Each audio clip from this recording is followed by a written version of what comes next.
నేను ఆ రోజు కాల్ లిఫ్ట్ చేయకపోతే చాలా బాగుండేది. ఎందుకంటే, ఒకరోజు రాత్రి టైం 3 అయింది. అప్పుడు ఒక్కసారిగా నా ఫోన్ రింగ్ అయింది. చూస్తే అన్‌నోన్ నంబర్. నాకు కొంచెం భయమేసింది. అయినా సరే లిఫ్ట్ చేశాను. హలో అని అన్నాను. అవతల నుంచి ఎటువంటి వాయిస్ లేదు.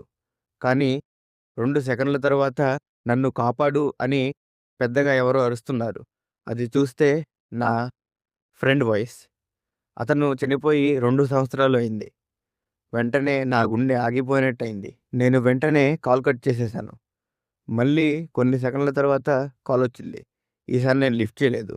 కానీ నా ఫోన్‌కి ఒక మెసేజొచ్చింది. ఆ మెసేజ్ ఓపెన్ చేసి చూస్తే అందులో ఒక వీడియో ఉంది. ఆ వీడియో చూసిన వెంటనే నాకు దిమ్మ తిరిగిపోయింది. అదేంటంటే ఆ వీడియోలో ఒక కార్ స్పీడ్‌గా వెళ్తుంది. స్టీరింగ్ దగ్గర నేనే కూర్చున్నాను. ఆ బండిని నేనే నడుపుతున్నాను. పక్కన చూస్తే చనిపోయిన నా ఫ్రెండ్. కొన్ని సెకన్ల తర్వాత భారీ యాక్సిడెంట్ అయింది. ఆ యాక్సిడెంట్‌లో నా ఫ్రెండ్ చనిపోయాడు.